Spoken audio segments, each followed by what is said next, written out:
Flower Power. It was Halloween night on the island of Sodor. The moon shone brightly and the stars twinkled in the night sky. The children's Halloween party was over, but while the children slept, all the engines were kept very busy. Thomas was alone at Tidmouth Sheds when the Fat Controller arrived. He was still in his Halloween costume. "You are to collect flour from the mill and take it to the bakery," he boomed.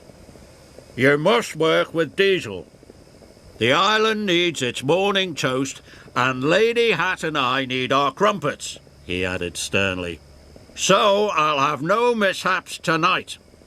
Thomas didn't want to work with Diesel, but he wanted to be really useful.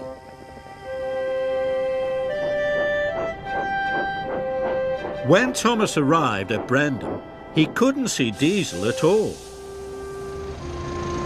Diesel was up to his old tricks. He rolled up behind Thomas and went, "Boo! Trust the silly old steamy to be scaredy on Halloween," Diesel sneered. "I'm not a scaredy engine," said Thomas firmly. "We'll see," oiled Diesel.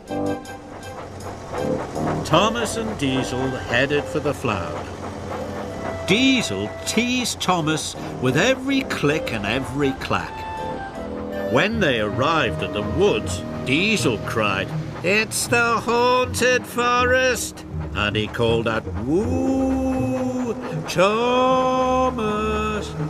in a spooky voice. "Stop it," said Thomas crossly. But the breeze blew and the branches creaked. Diesel's teasing made it seem spooky indeed.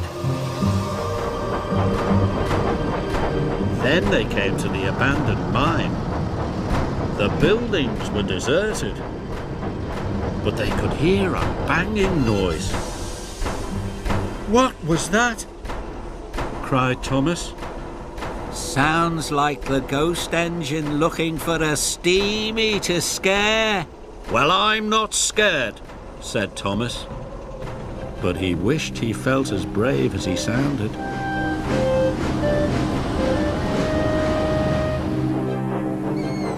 Thomas and Diesel had to stop at a red signal.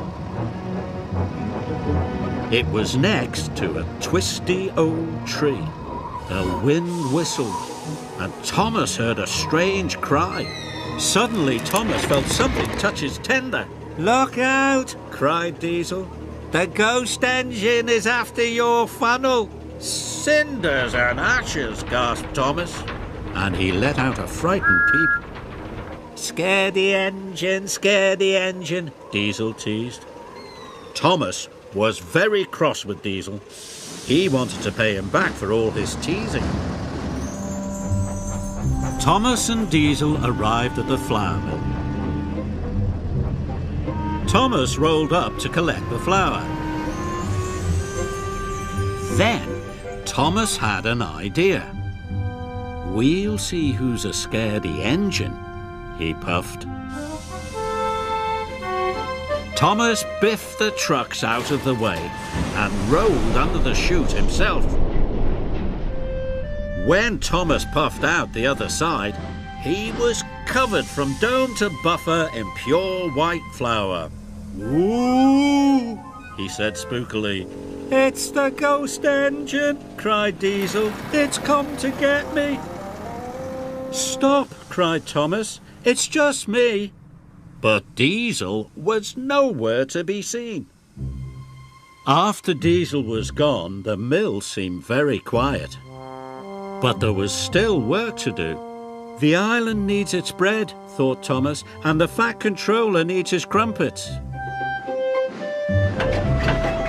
Thomas shunted all the trucks into one long line, and he set off for the bakery all alone.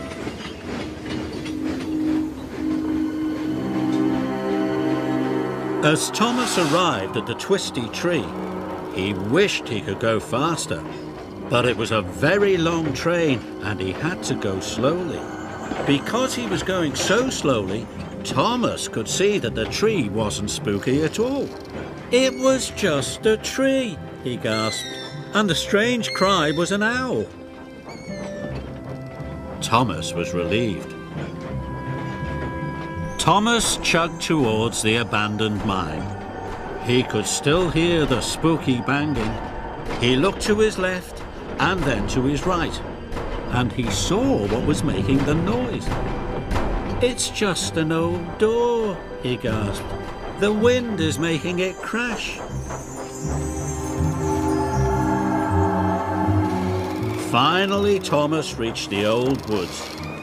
The breeze still blew, and the branches creaked. Thomas took a big, brave puff. But without Diesel's teasing, Thomas could see the haunted forest was actually Henry's favourite forest. "It's not scary at all," said Thomas. Thomas arrived at the bakery. He was tired but happy. "It's the ghost engine, sir," Diesel told the Fat Controller, "and it's come to get me." "It's not a ghost engine," boomed the Fat Controller. "That's Thomas. He's a really useful engine." "Thomas, you have done a splendid job," the Fat Controller said. "You deserve a special washdown." "Thank you, sir," puffed Thomas proudly. And while the Fat Controller waited for the first batch of crumpets, Thomas looked forward to telling his friends his Diesel Halloween story.